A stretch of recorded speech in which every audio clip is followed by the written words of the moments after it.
Good evening, everyone, and welcome to our live coverage of the latest mission from Cape Canaveral Space Force Station.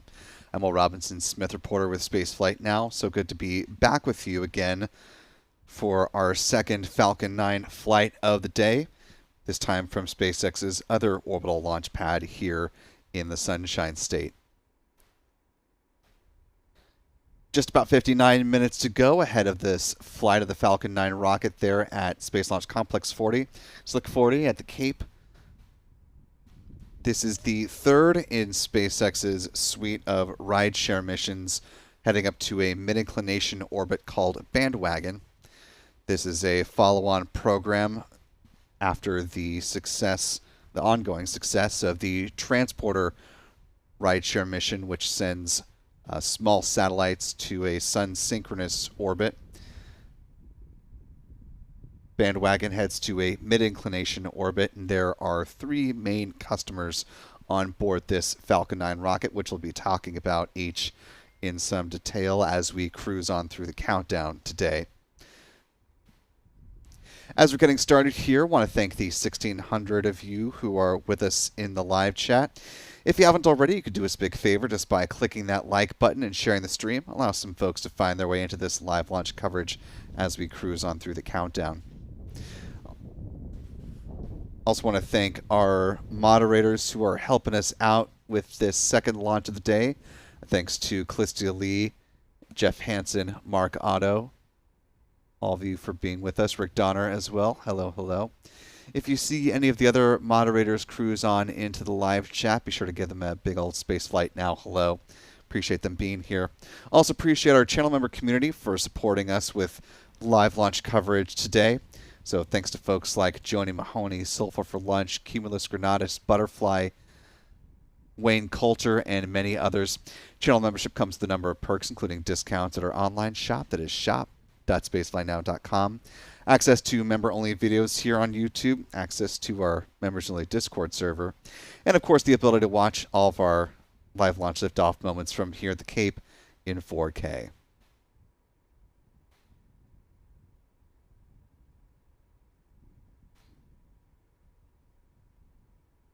Last little bit of housekeeping for now. If you have a comment or question about this mission or other happenings in the realm of space and spaceflight, or just would like to offer a little bit of support this evening, you can use the YouTube Super Chat feature. And not only will you be giving us some interesting things to talk about as we cruise on through the count, but you'll be supporting what we do here at Spaceflight Now, and that, my friends, is always greatly appreciated.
We've got our full team out supporting our live launch coverage today on the Spaceflight Now end of things. Our editor, Stephen Young, is running the technical operations of the broadcast today. Also got our photographers who are out getting ready to shoot this Falcon 9 rocket once it leaves the pad. Adam Bernstein is over on the Cape Canaveral Space Force Station side of things. That's whose shot you were seeing just a moment ago. Michael Kane is shooting off-site. John Pisani here with us at the Kennedy Space Center press site. If you're not already following the fellas on X, you can find them at their handles that you see here on your screen. Adam is at ABurnNYC, Michael Kane at MD Kane Jr., John is at John Pisani Photo, and you can find us at Spaceflight Now simply at Spaceflight now. And if you're not on X, you can also find us on Blue Sky, Threads, and Facebook. We'll also be joined with tracking assistance tonight by our friends Pete Carstens with Max Q Productions, as well as Chuck and Jen Briggs with C&J Images.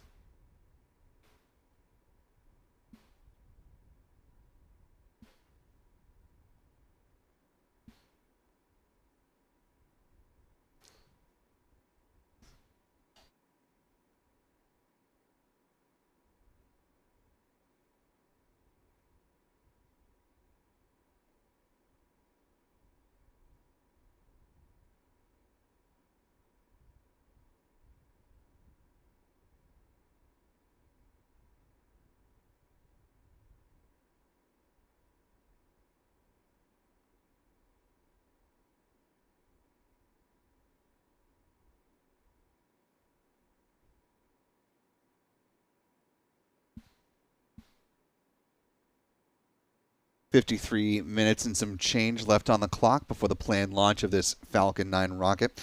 Let's go ahead and take a moment to talk about the countdown timeline, the milestones that we're anticipating with a good fueling of the SpaceX Falcon 9 rocket before we see it lift off. Of course, tanking has to start with the blessing for the start of tanking, and that go-ahead is given at about the T-minus 38-minute mark. SpaceX, if they feel like they're in a good posture to do so, can take this readiness poll a little bit earlier, but broadly speaking, T-minus 30 minutes is when that gets underway. Once the go-ahead is given for tanking the rocket, that starts at the T-minus 35-minute mark. Liquid oxygen begins flowing on board the Falcon 9's first stage, and at the same time, RP-1, a rocket-grade kerosene, begins flowing on board the Falcon 9's first and second stages. T-minus 30 minutes, SpaceX will begin loading a cryogenic helium on board the pressure vessels for the Falcon 9's first stage. Same will happen on the second stage a few minutes after that. The helium is important because it's used to pressurize the main propellant tanks during flight. 23 minutes out, the second stage RP-1 tank should be full. And at T-minus 20 minutes and 50 seconds is when SpaceX will start to prepare the feed lines at the pad prior to second stage liquid oxygen loading. We see it visually manifest as the so-called big vent that starts at about T-minus 20 minutes and 20 seconds here at pad 40. That venting will roll on until about 16 and a half minutes before liftoff, 30 seconds before second stage LOX load gets underway. Moving right along, at T-minus 7 minutes is when the chill down of the 9 Merlin engines at the base of the Falcon 9 rocket begin. That's the process of flowing a small amount of liquid oxygen through the plumbing and turbo pumps. Important because it helps protect the engines from the risk of thermal shock and damage during that startup sequence. About 6 minutes before flight, the first stage kerosene tank is full. Then at T-minus 4.5 minutes, we'll see the Strongback retract sequence get underway. Here at pad 40, after the clamp arms beneath the payload fairings open up, the transporter erector, the Strongback, the large structure that you see running parallel to the Falcon 9 rocket and the live box on the right-hand side of your screen, that will recline a few degrees away from the Falcon 9 rocket and stay in that position until liftoff. At that point, it'll pull back in a much more rapid fashion to clear the way for the vertical climb of the Falcon 9. 3 minutes before launch, the first stage liquid oxygen tank is full.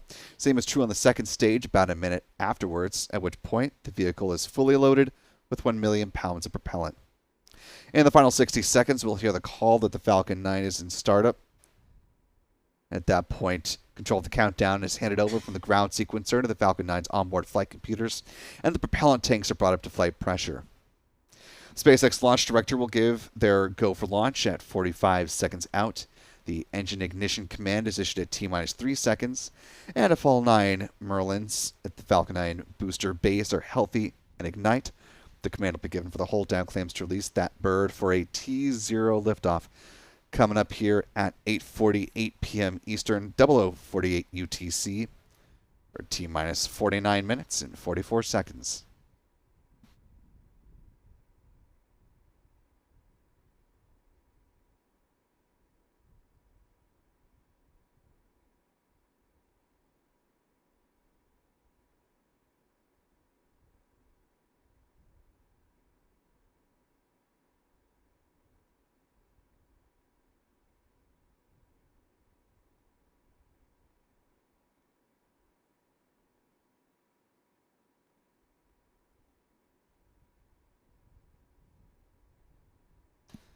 Want to take a look at our turn basin shot here. Got a really nice sunset that you can see on display. Few cumulus clouds hanging around the area, but fortunately nothing to be overly worried about.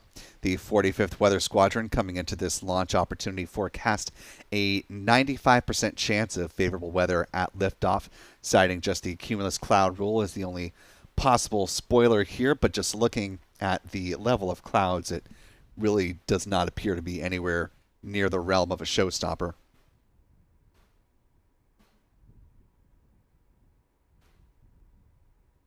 You can see with the American flag just off to the right side of your screen in this shot. A little bit of a breeze this evening, but winds fairly light, so liftoff winds not tracking as a concern for meteorologists heading into this launch opportunity. If for whatever reason SpaceX is unable to proceed with a launch tonight and needs to pivot to its backup opportunity tomorrow, weather looks just as good on a Tuesday night.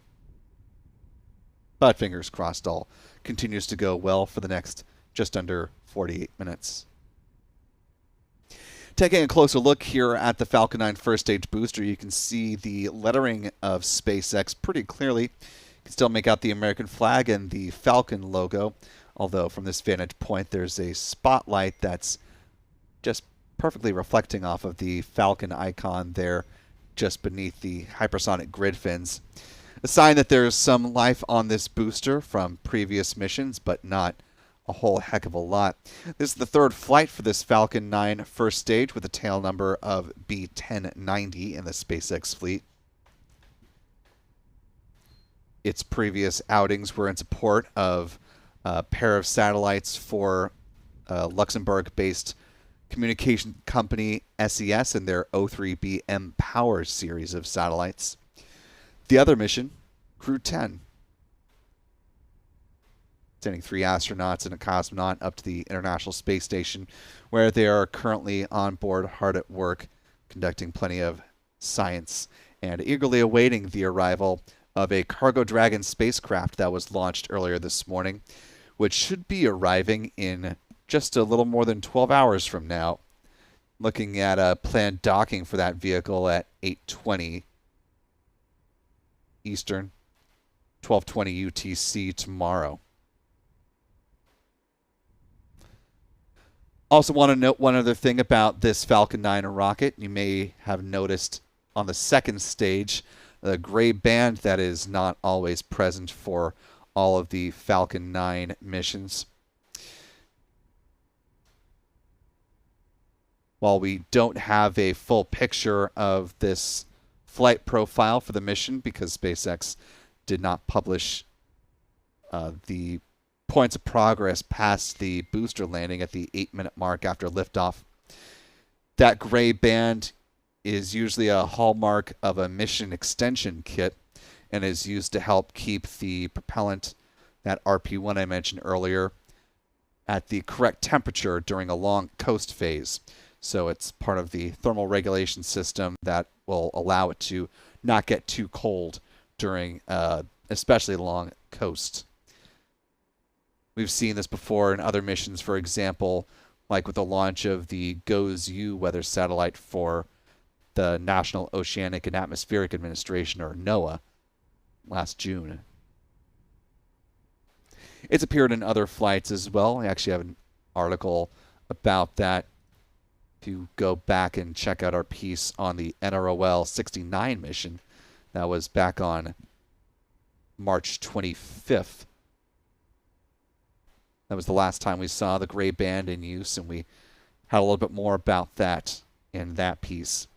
If you want to learn more about the payloads that are flying on board today's flight, that article is at the top of our website, spaceflightnow.com. Of course, we'll be talking about the passengers on board this Falcon flight throughout the course of our countdown here in the next 44.5 minutes.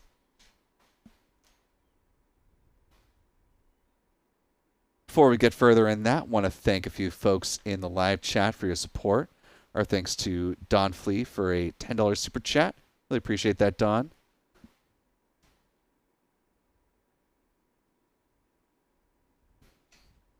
Also want to thank Big Daz Oz for gifting, looks like 15 Spaceflight Now memberships.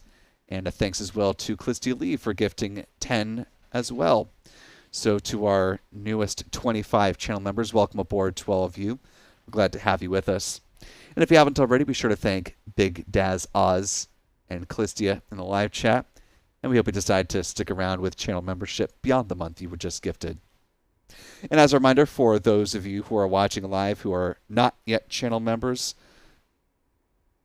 the gifting is entirely randomized, so the gifter has no control over whom gets the gifted membership. We have no control over that. It is an entirely roulette system that is figured out by YouTube, so make of that what you will. A little more than 43 minutes to go. Also want to thank Airplanes on a Stick, which is a great handle. It says, Spaceflight Now, let's go. Appreciate the $2 super chat. Also want to thank Rocket Lady Elizabeth for her $10 super chat, who says Spaceflight Now rocks. Good to see you this evening, Elizabeth, again. Appreciate the support. Also, thanks to Chuck Close, one of our other wonderful channel members, for a very generous $25 super chat. Really appreciate that support, Chuck. Good to see you this evening, sir.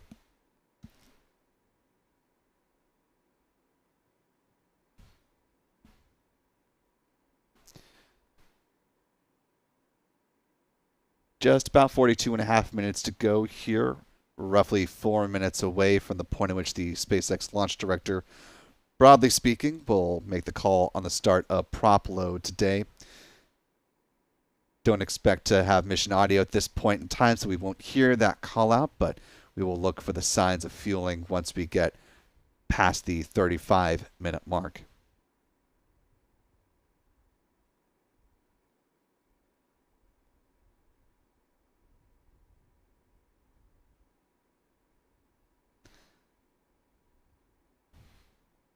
As we are waiting the start of fueling, let's go ahead and take a moment and look at where this Falcon 9 is going to fly once it leaves the pad.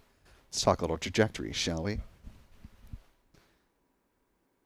At liftoff at 8:48 p.m. Eastern or 00:48 UTC, the Falcon 9 rocket's going to be lifting off from Slick 40 and flying in an easterly, southeasterly trajectory, moving away from the pad. The first stage booster following that red arc, looking for a touchdown not too far away from the launch site, down at landing zone 2 there at the Cape. This will be the second time today that SpaceX has used one of its landing pads for a booster recovery. This morning, that was in support of the booster B-1092 that launched the CRS-32 mission. If successful, B-1090 is looking to make its third landing in its flight career, and this will be just the 12th time that SpaceX will have set a booster down on this particular landing pad. Clock is ticking on how many booster landings we're going to see at LZ-1 and 2 by SpaceX, as they're in the process over the course of this year of starting to turn over those launch pads. Currently landing pads, soon will be launch pads to Via Space and Phantom Space.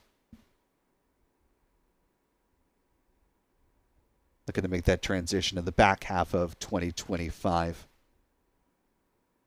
Currently, environmental reviews are underway for constructing landing zones at both Space Launch Complex 40 as well as Launch Complex 39A to replace the ability for SpaceX to land their boosters back on land and continue with their launch cadence. SpaceX will also endeavor to recover the payload fairings used on board this mission. They will splash down a little bit further downrange from where the booster separates from the upper stage. SpaceX is working to certify both its first stage boosters as well as its payload fairings for up to 40 flights apiece.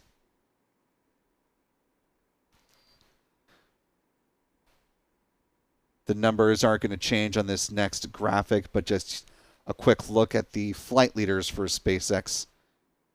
Those belong to these 5. B-1067 still holds the front spot with 27 flights to its name. B-1063, 1071 tied at 24 missions apiece. B-1069 with 22 and 1076 with 21 so far. Here's where SpaceX stands with its orbital launches on the year. 45 Falcon 9 flights so far, looking for a number 46 today.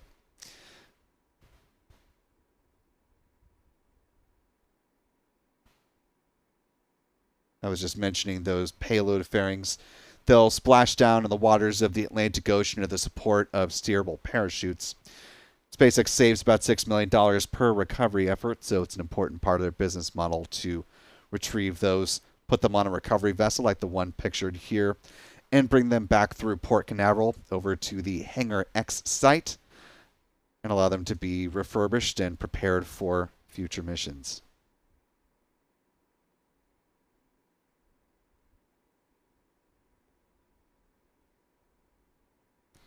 "38 minutes to go on this Falcon 9 mission. Bandwagon 3 getting ready to head up into that mid-inclination orbit.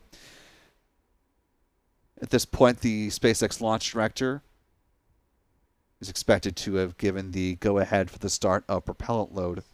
That'll start at the 35-minute mark, and we'll look for signs of that, assuming SpaceX doesn't go ahead and declare that they are preparing for the start of prop load, which sometimes they will do for these customer missions.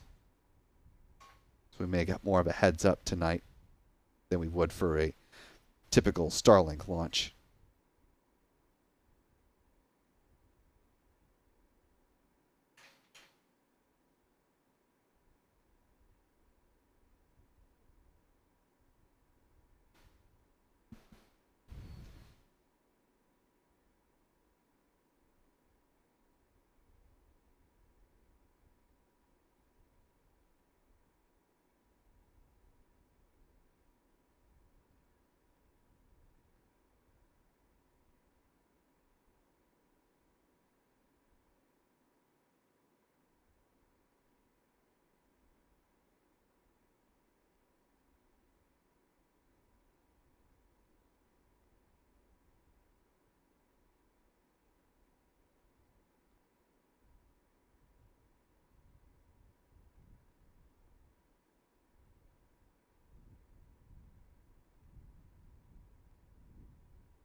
T-minus 35 minutes and counting.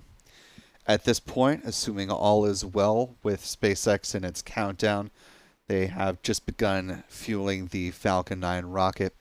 Still awaiting official word on that, but we're going to be watching for signs of fueling.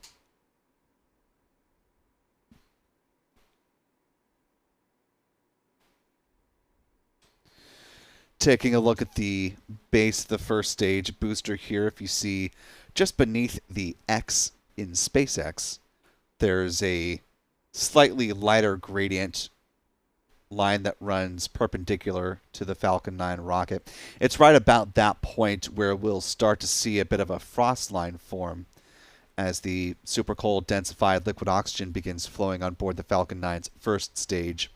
So, barring an official update from SpaceX noting that tanking is underway, that'll be our good visual indication that the rocket is in the fueling process.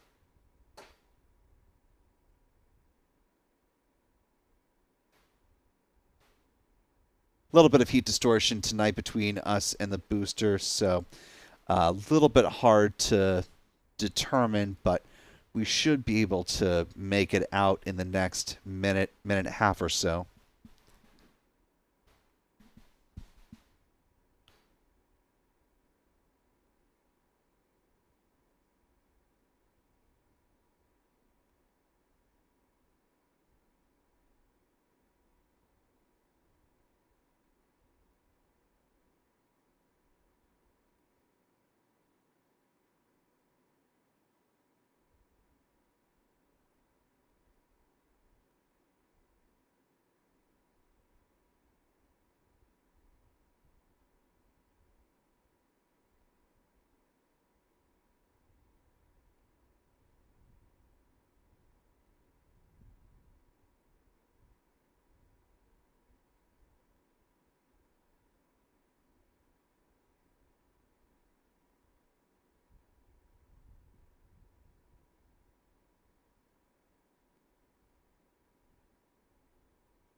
And it does appear that we are seeing some vapor there in the part of the rocket that I was just identifying, which is our good visual confirmation that SpaceX is in fact fueling its Falcon 9 rocket, which means they are locking themselves into that planned T0 time of 8:48 p.m. Eastern, 0048 UTC.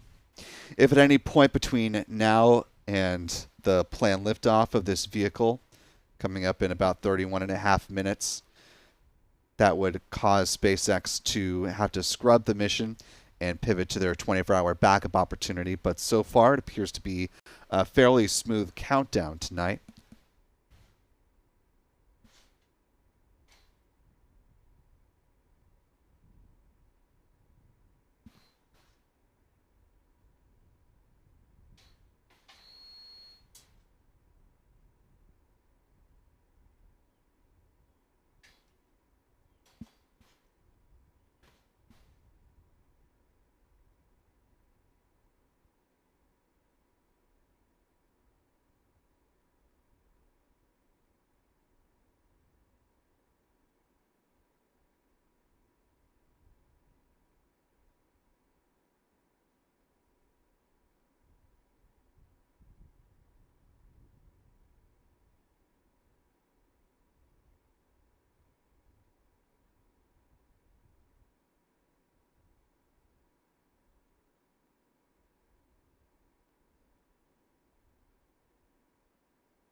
With under 30 minutes to go, I want to thank the roughly 4,700 of you who are watching with us live this evening. If you haven't already, you could do us a big favor just by clicking the like button. Share the stream, allows more folks to find their way into this live launch coverage tonight. I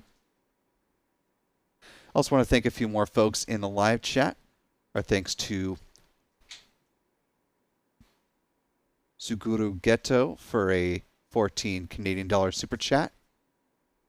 Appreciate that. And thanks to Christopher Jones for a $2 super chat. Thank you both for your support this evening. Really appreciate all of you being with us tonight. At this point in the countdown, SpaceX is loading a cryogenic helium on board the pressure vessels for the Falcon 9's first stage right now. Second stage going to be coming into play here in the next couple of minutes.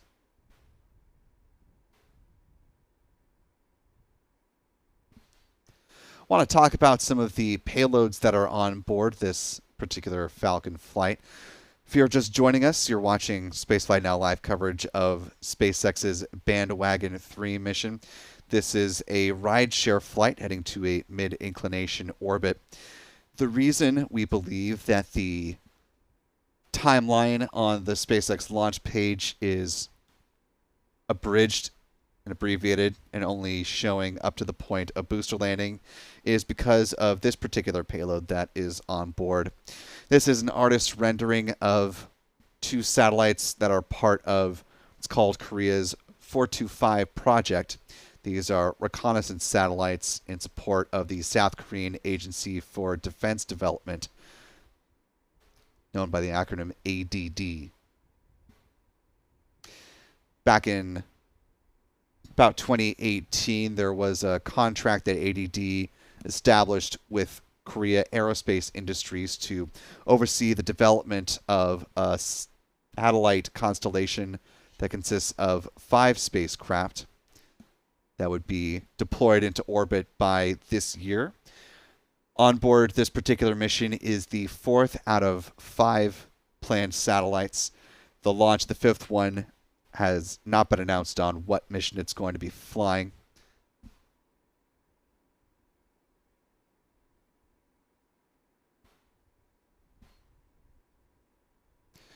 These satellites were manufactured by Thales Alenia Space in partnership with Hanwha Systems Corporation. You can read a little bit more about that on our website, spaceflightnow.com. Also flying on board this mission is a climate monitoring satellite coming from the Tomorrow Company Incorporated, also known as Tomorrow.io. This is the 9th in their satellite constellation, a couple of demonstrator satellites. This particular one is referenced as Tomorrow-S7.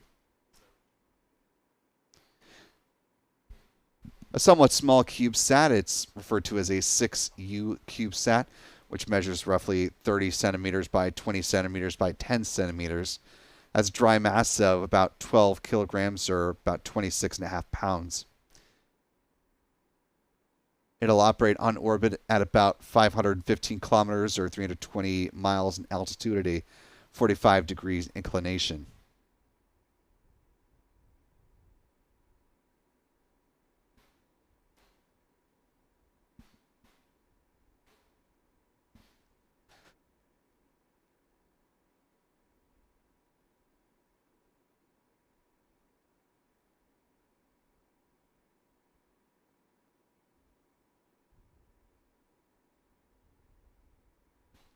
The third payload on board this mission comes from the company Atmos Space Cargo and is their Phoenix capsule.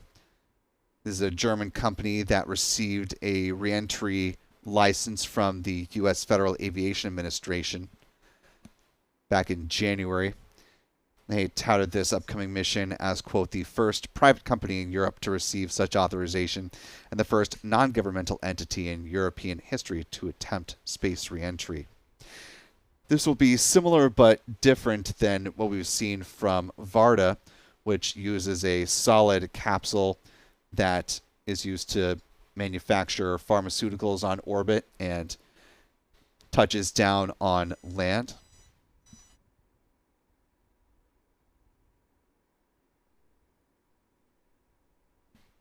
This particular spacecraft from Atmos, called the Phoenix, is their Phoenix 1 spacecraft. This will have an aquatic splashdown. So I want to go now to a video from Atmos Space Cargo, in which they talk about some of the testing that was needed in order to get their platform right for a landing attempt that'll happen in the Atlantic Ocean off the coast of Brazil.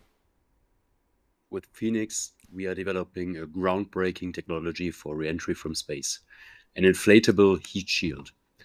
This is a novel concept, and the design and configuration of our technology were largely undefined. While theoretical models in aerothermodynamics exist, the aerodynamic stability, control, and structural resilience of our system had to be verified. From day one, we made a clear choice: fail fast, prototype faster. Less simulation, more iteration, no delays. We needed to get out of the lab, out of the computer, just out there into real-life conditions. We built a prototype to drop it from an altitude of 2,400 feet to get a clear picture of how each system works together. Real conditions, real results. The things looked good on the first drop tests, but then we had an electrical release system malfunction. Time to get back to work. We refined our models, we adjusted, redesigned, and tested again and again. Then came drop test number 2, and this time, bingo. The release worked. One seemingly simple change made all the difference. Instead of simply falling, we create lift with Phoenix. This will allow controlled precision flight while lowering thermal and mechanical loads. But that day, we achieved more than just technical validation. We came together and worked as a team to create something unique and hopefully life-changing for many in Europe and the rest of the world. With our test-driven, prototype-first approach, we built a spacecraft that is now set to launch into low Earth orbit, faster than any other space company before us. A testament to the dedication and drive our team is showing on a day-to-day basis. Now, Phoenix is ready for liftoff. And liftoff is coming in just under 22 minutes, assuming all continues to go well with a countdown of this Falcon 9 rocket. Coming up next on the start of the so-called big vent here, as SpaceX conditions the feed lines at the pad prior to second stage liquid oxygen load.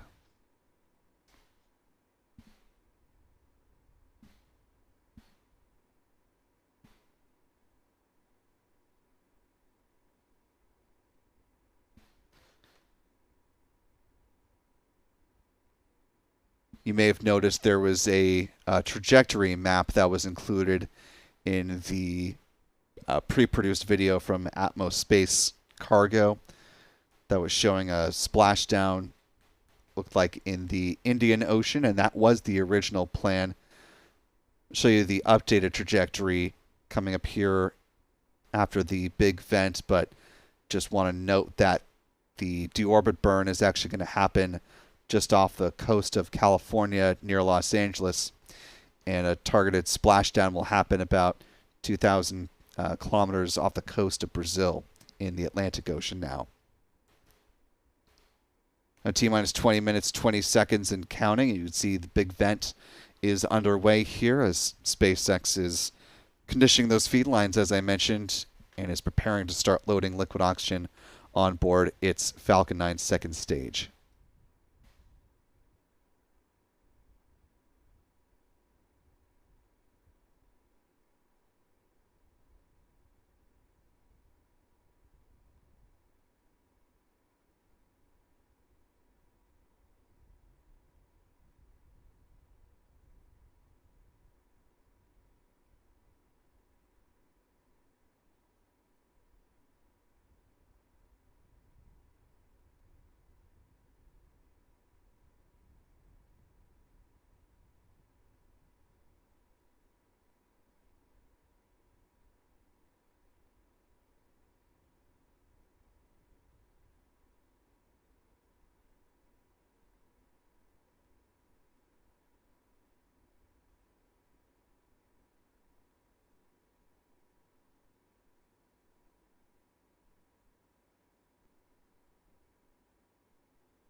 Now just a little more than 18 minutes remaining before the planned liftoff of this Falcon 9 rocket. I want to thank a few folks in the live chat for your support as we continue to watch this part of the fueling process continue on. Our thanks to channel member Lloyd Green for a $10 super chat. Appreciate that, Lloyd. Thanks for your support as an ongoing channel member as well as the super chat. Also want to thank Mandy J. Houston for a $5 super chat. Giving a shout out to Monkey Tree Rob and to myself. So thank you for the kind words. Appreciate your support this evening.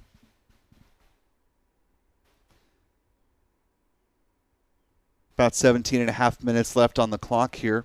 About a minute to go before this big vent wraps up. Second stage liquid oxygen load is set to begin at the 16-minute mark.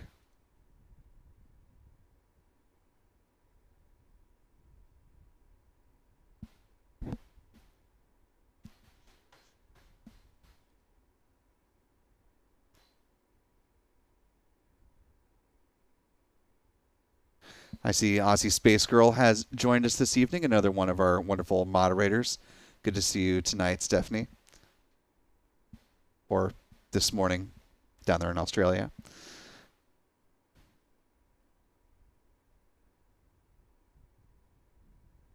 So we've got channel member Kari joining us from Melbourne, Florida, not too far away. Kathy Sills in Ocoee. I think I saw someone from South Carolina as well.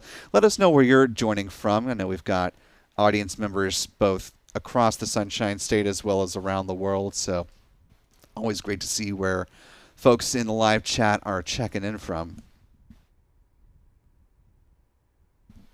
As you can see, the big vent has wrapped up in about 15 seconds or so. The second stage liquid oxygen load process is about to begin.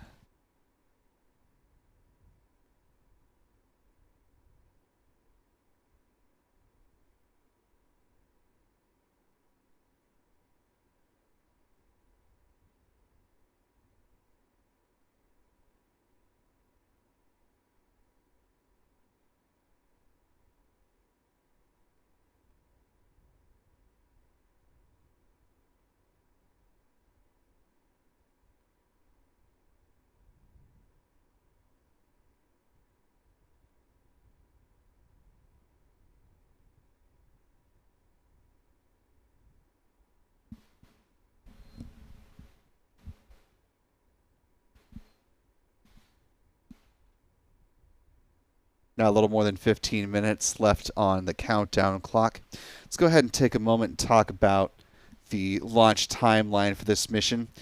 As I mentioned before, this is going to be quite a bit shorter than a typical launch timeline that we see from SpaceX, likely due to the presence of that Korea 425 project satellite that's on board. Given that is a reconnaissance satellite, they tend to acquiesce to the request of the customers who don't like views of that being shown or more information than they'd like to be advertised being part of the broadcast. But here's what we've got for you so far. Following liftoff of the Falcon 9 rocket, the vehicle will pass through max Q with a point of greatest aerodynamic pressure about 1 minute 6 seconds after liftoff. After the engines throttle up, there will be a few events in fairly rapid succession. We'll see first stage main engine cutoff, or MECO, about 2 minutes and 15 seconds into flight. That'll be followed seconds later by stage separation. Then the booster will perform a flip maneuver.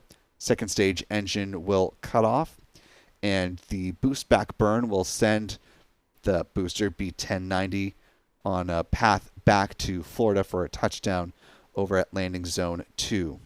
The payload fairings are set to separate from the Falcon 9's upper stage about 2 minutes and 37 seconds into the mission. The entry burn, lasting about 22 seconds in total, will begin about 16 minutes 15 seconds post liftoff. That'll set the booster up for a landing burn just before the 7.5 minute mark, with a touchdown set for right about 8 minutes on the dot.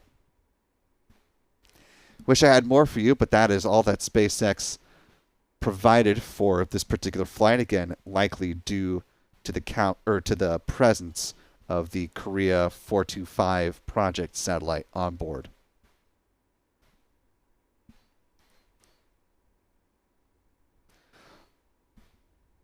What we can likely infer from this mission, though, as we take a look at the Falcon 9's second stage, with the presence of that gray band, there will likely be a long coast phase as part of this mission.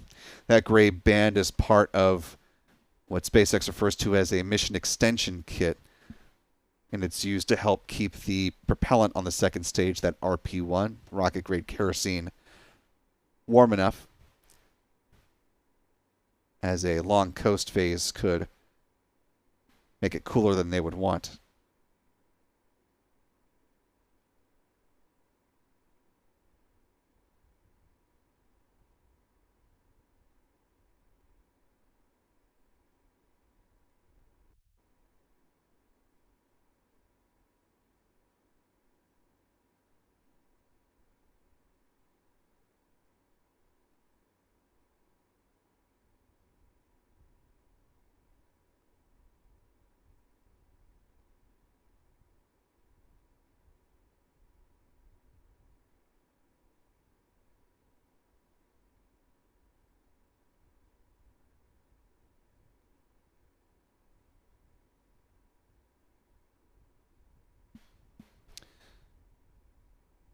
I want to take a quick look at the SpaceX broadcast. So you saw a quick flash of the mission patch for the Korea 425 satellite.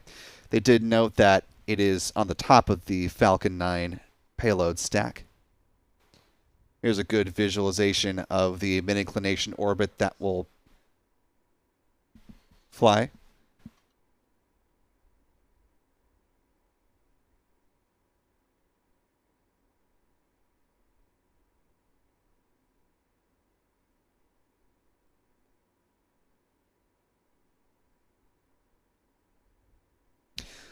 Want to note just a little bit of housekeeping here. You can see the countdown clock in the upper right-hand corner of the screen, a little bit ahead of what you're seeing coming in from SpaceX in the big box. The reason for that is our clock is in real time. What's coming in from SpaceX is on a slight delay. So as long as we have tracking views from our ground cameras, we'll be making our callouts based on the real time. And given the fact that we won't be seeing second stage views, you can pretty much make this all based off real-time calls. We won't need to loop in the SpaceX timeline of things. SpaceX commentators note that weather remains green and things are working as expected on the Falcon 9 rocket, so appears to be in good shape for a liftoff here in just a little more than 10 minutes.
Now 8 minutes left to go on the countdown. Coming up in a minute, we'll see the chill down of the 9 Merlin engines at the base, the Falcon 9 booster.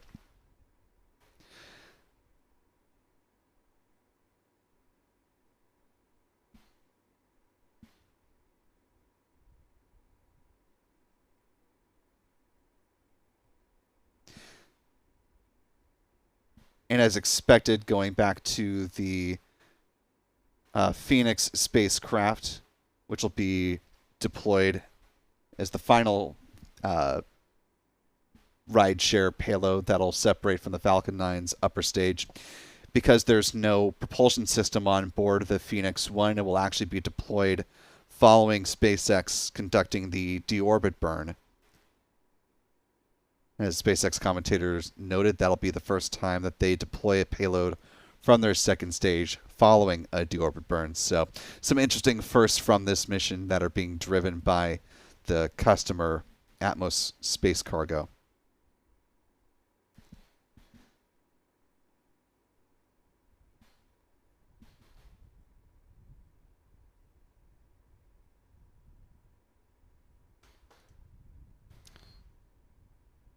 Coming up on 6.5 minutes. Roughly 30 seconds from now will be the first stage kerosene tank being full.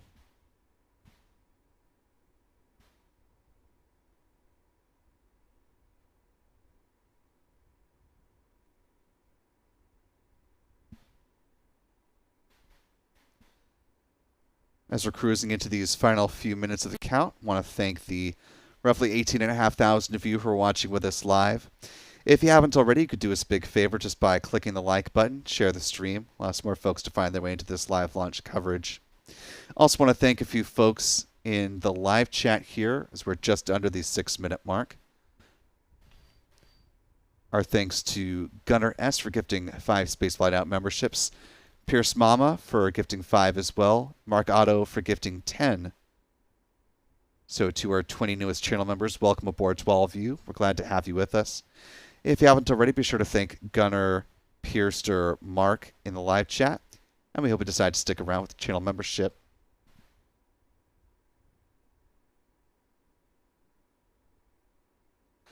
Also want to thank Clisty Lee for a very generous $20 super chat, saying very kindly, another donation to Will's Hall and Tease Fund. Thanks for always providing the best coverage and commentary. And I will very much extend that out to all of my colleagues here at Spaceflight Now who help make these live broadcasts happen. 5 minutes to go now. Thanks to Martha Johnson for a $10 super chat. Checking in from New Orleans, Louisiana, who says, go SpaceX. Captain Action marking 4 months with us as a channel member at the pad leader level, saying hello to everyone on the planet. Duff Chick with a $10 super chat, one of our channel members. Heard the call for the start of Strongback retract. 4.5 minutes to go before this mission is ready to lift off.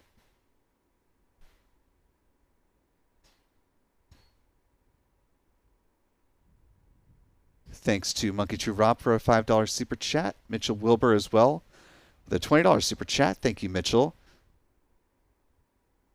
Strongback retract is now underway. The clamp arms just beneath the payload fairings are going to be opening up. Then the transporter erector, the Strongback, will recline a few degrees away from the Falcon 9 rocket.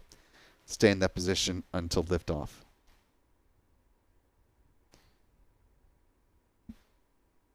Mitchell with some kind words saying, just saying hey to Will on the mods on the job. You guys are appreciated. Thanks. Well, thank you for the kind words, Mitchell.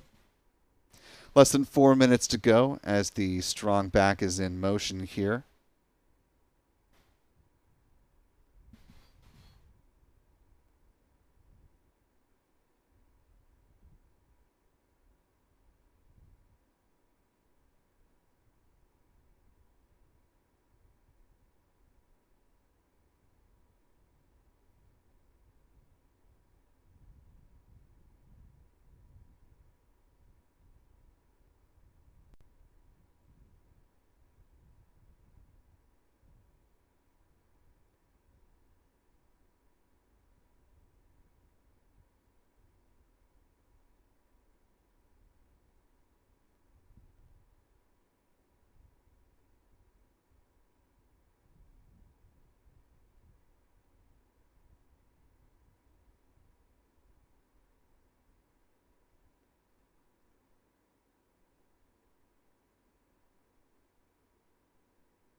Now less than 2.5 minutes to go. The first stage liquid oxygen tank is full.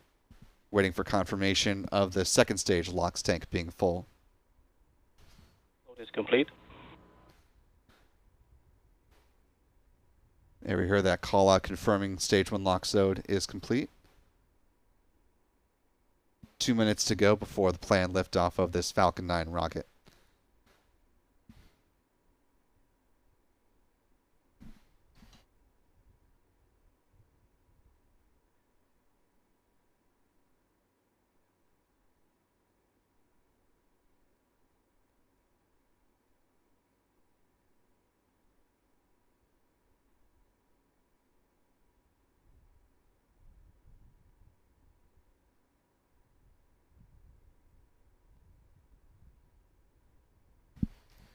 That additional venting you're seeing there on your screen, those are the ground gas closeouts. SpaceX is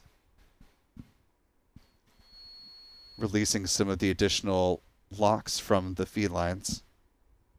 Coming into the final minute of the count.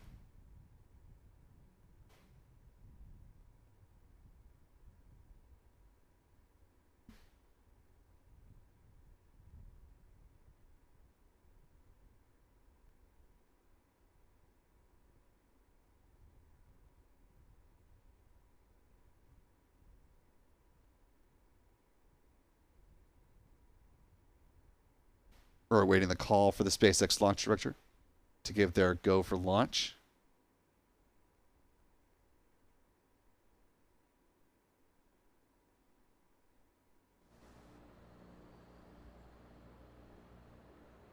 Launch director, go for launch.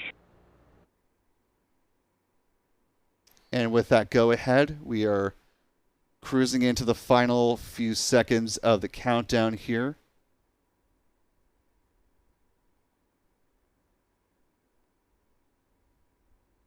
Countdown clock was a little bit off, so coming into the final few seconds before liftoff, watching for ignition. See ignition and liftoff there of the Falcon 9 rocket supporting the Bandwagon 3 rideshare mission. Falcon 9 has cleared the tower.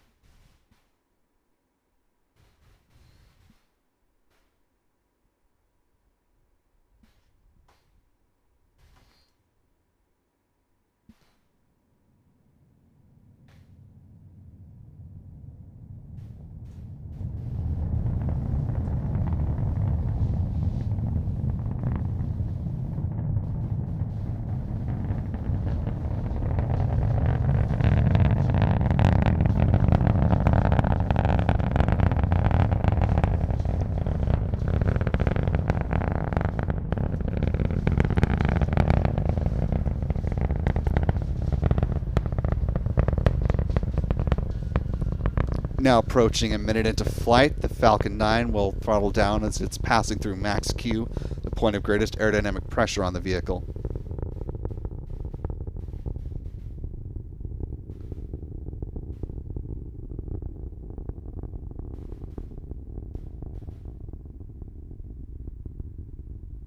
Falcon 9 traveling faster than the speed of sound. About a minute away from that sequence of rapid events, starting with main engine cutoff or MECO, coming up about T plus 2 minutes and 15 seconds into flight.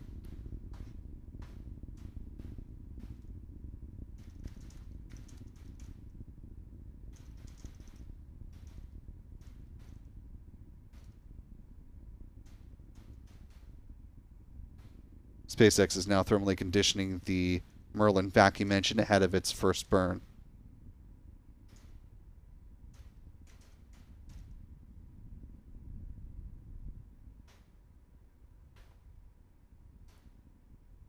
Now 2 minutes into flight. About 10 seconds away from MECO.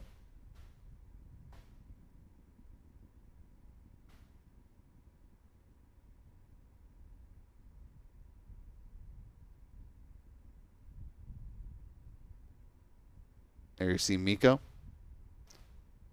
Stage separation. Flip maneuver coinciding with the second stage engine start. You can see the booster illuminated by that, and there's the start of the boostback burn. Stage separation confirmed. MVAC ignition. Stage 1 boostback startup.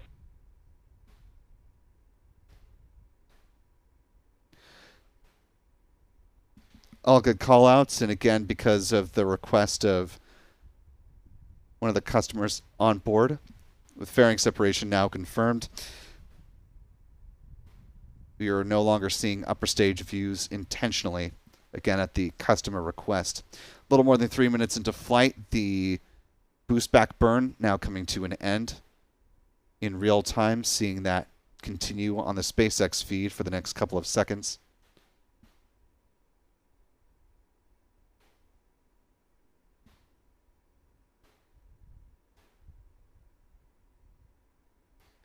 With the conclusion of the boostback burn confirmed by SpaceX, as we saw with our tracking cameras. Booster is approaching its apogee in this flight. As you can see, the hypersonic grid fins now deploying, starting to make its way towards the landing zone 2 site at Cape Canaveral Space Force Station.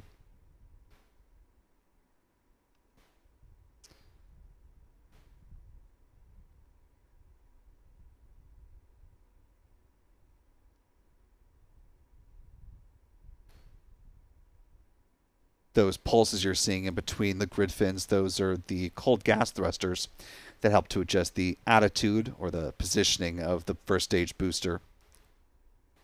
Looks like we're topping out at about 144 kilometers in altitude for the apogee of today's flight. Tracking view you see here on your screen, that is the second stage Merlin vacuum engine. These views that we have from the ground are the last that we'll see of that upper stage. Although, again, because of the trajectory of the mission supporting one of the customers on board, the Phoenix payload from Atmos Space Cargo, there will be 2 orbits of that re-entry vehicle before it makes its re-entry, starting with a deorbit burn over the California coastline and then arcing across the Gulf, heading over South America with a splashdown about 2,000 kilometers off Brazil. Really nice view.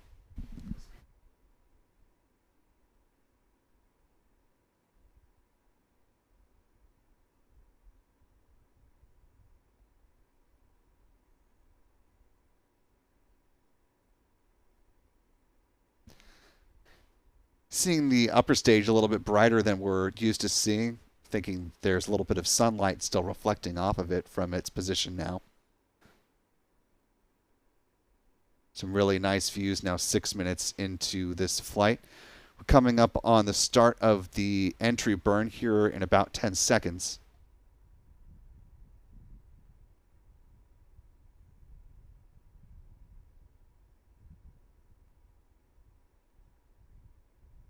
And the entry burn is underway. There we go. Got it on the tracker. Well done.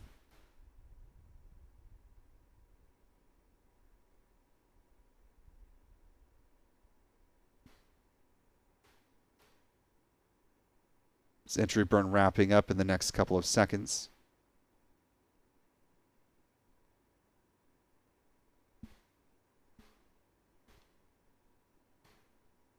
Burn is concluded in real time. You're seeing this on a slight delay from the SpaceX feed. Coming up next will be the start of the landing burn, which is set to begin just before the 7.5-minute mark into this mission, so we're about 30 seconds away from that. Really nice view of the Florida coastline here as we're watching for the start of the landing burn here, coming up in just a little more than 10 seconds. This booster is targeting a landing at landing zone 2. Landing zone 1 was used just this morning by booster B1092. It's part of the CRS-32 mission. landing burn underway now.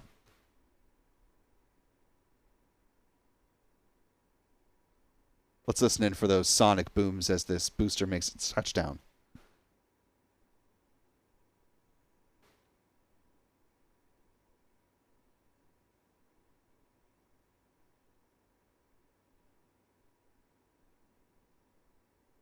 See the landing legs?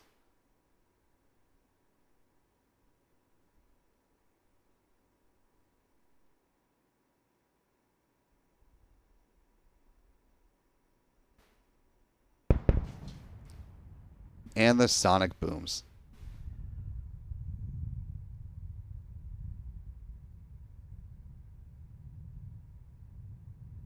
Stage 1 landing confirmed. And with a good confirmation of the first stage landing burn and a touchdown.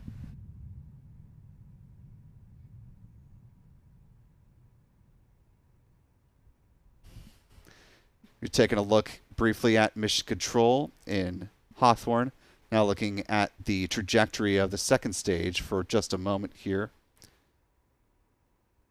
Coming up on MECO 1 per that SpaceX timeline here.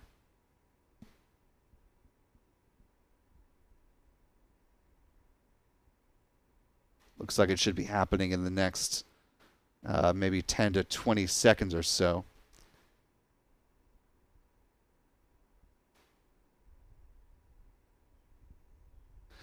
Again, at the request of the customers, they are not going to be showing any additional views of this mission, and certainly not deployment tonight.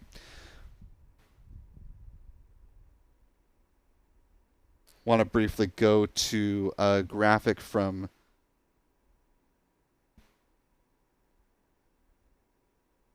Atmos Space Cargo, which shows, again, the path of their planned deorbit burn, which you can see starts just about in the area of Los Angeles, California, and follows that trajectory for a splashdown about 2,000 kilometers off the coast of Brazil in the Atlantic Ocean. The deployment of that spacecraft, called the Phoenix 1, will happen following SpaceX's ignition of its upper stage for a deorbit burn. This will be the first time that SpaceX deploys a payload intentionally following the second stage deorbit burn process. Atmos Space Cargo said that they will have about 2 orbits of their deorbit vehicle before it follows that deorbit path. It goes in for that splashdown, so look for that later on tonight. If those of you on either the West Coast or across the trajectory of this deorbit vehicle, you might be able to look up and see it streaking across the sky. Or if you have some friends that are in that area and text you because they know that you're into space and come to you with questions, you can point them to our website, spaceflightnow.com, clue them in on what's going on.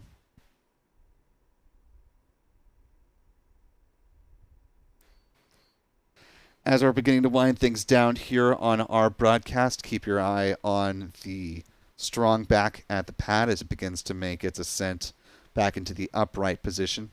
Part of SpaceX's process of turning around the pad as quickly as possible for future launches.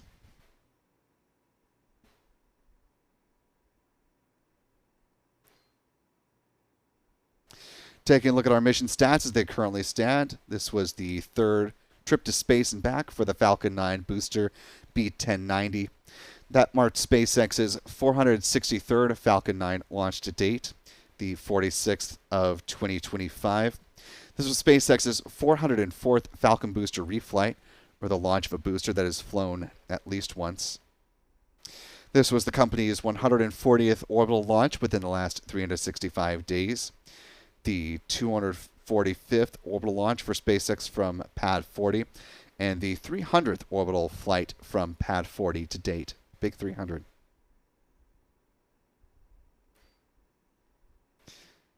Date's wrong at the top of that graphic, but as of today, at the back end of the 21st. This was the 46th flight for SpaceX so far this year. Moving on to some recovery stats. This was the 12th booster landing successfully at landing zone 2. Actually, it was landing zone 2, not landing zone 1. That marked the 63rd landing here in Florida, 89th overall, and the 434th overall SpaceX booster landing to date. Finally, with some industry stats, this was the 32nd orbital flight from Florida this year.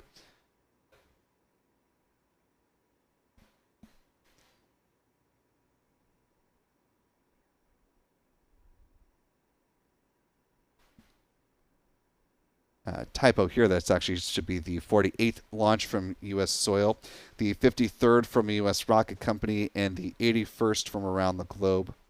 One orbital failure on the year so far. Here's where our pie chart now stands. Closing us out, want to thank our wonderful moderators in the live chat who've been helping us out this evening. Our thanks to Aussie Space Girl, Callistia Lee, Rick Donner, Mark Otto, Jeff Hansen. Appreciate all of you. Got a couple more super chats here as well. Want to thank, let's see, Kevin Schreiber, one of our wonderful channel members, for a $5 super chat. Who says Spaceflight now, best show on the web. Thank you, Kevin, for the kind words. Marcy Stern with a gifted membership. Really appreciate that, Marcy. Welcome to our newest channel member as well.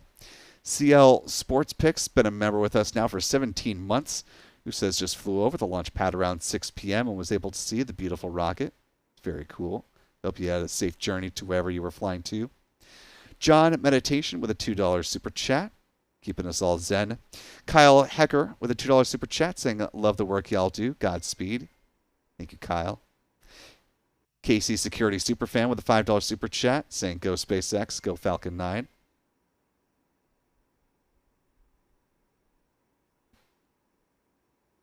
And want to thank Beverly Knuckles for being a channel member with us for now 10 months.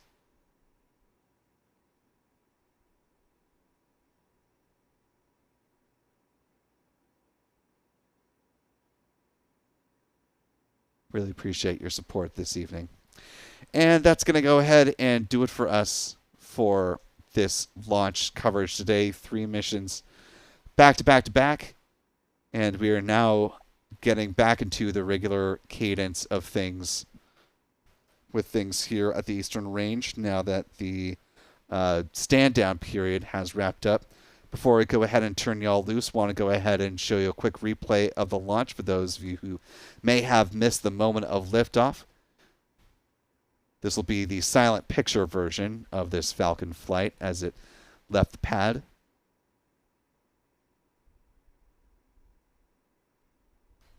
This is the perspective of Pete Carsons with Max Q Productions as the Falcon 9 took flight.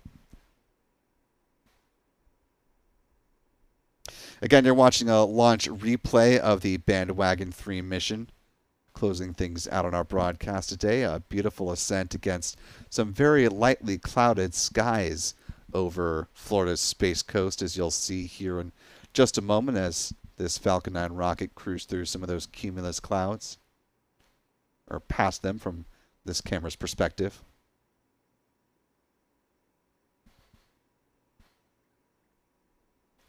As we watch this Falcon 9's ascent, a reminder that coming up tomorrow morning in now less than 12 hours is the planned docking of a cargo Dragon spacecraft that launched early this morning from Pad 39A.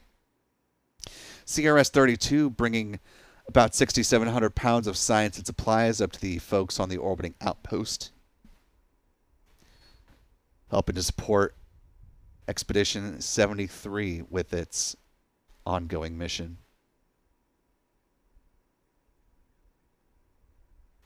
SpaceX will confirm that the payloads have been deployed following that point, but because of the presence likely of the reconnaissance satellite Korea 425 project on board, that's why there were no upper stage views shown, and we won't see the deployment of that spacecraft, although there is a possibility that the other 2 companies on board may be getting the video of their spacecraft being released, since that would presumably come after, well, we know definitively one is coming after the deployment of the Korea 425 project satellite. So keep your eyes on social media. We may see some deployment video after the fact.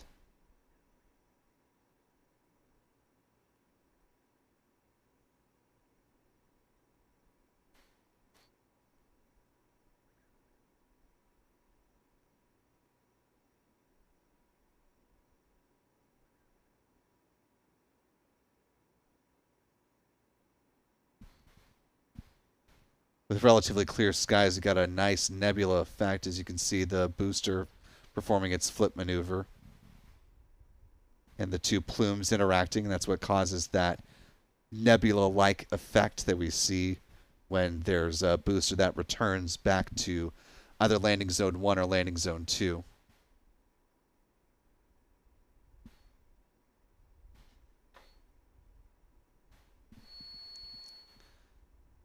Quick shout out to Beverly Knuckles for another generous $20 super chat, who says she got a great view from the British Virgin Islands. And a thanks to Uper Mike, another channel member, for a $10 super chat, saying thank you for coverage of the launch. And with that, I want to thank our team for all they've done tonight. A big thanks to Pete Carsons with Max Q Productions, whose view of the mission you were just watching. A thanks as well to friends Chuck and Jen Briggs with C&J Images. Shout out to our photography team of Adam Bernstein, Michael Kane, and John Pisani. You can catch their work on their social channels as well as on ours. Spaceflight Now on X, as well as Blue Sky Threads and Facebook.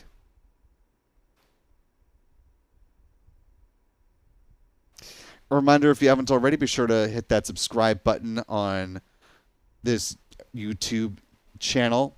Ring the bell icon so you're notified of our upcoming live streams, of which there will be a number of them. Yep, you can still see the Transporter Rector coming right upright. I want to thank our Spaceflight Now editor, Stephen Young, for running the technical operations of the broadcast. Most importantly, though, I want to thank you for wherever you've been watching from this evening. Look forward to seeing you right back here for our next Falcon flight, which will be in the not-too-distant future. And 1 week from today, the delayed launch of United Launch Alliance's Atlas V rocket lifting off from Pad 41 in support of the first Kuiper mission for Amazon's Project Kuiper satellite internet constellation, aiming to rival SpaceX's Starlink and Eutelsat's OneWeb. For all of us here at Spaceflight Now, I'm Will Robinson Smith. Remember, be good to yourselves, be good to others, and we will see you next time, folks. And until then, bye-bye.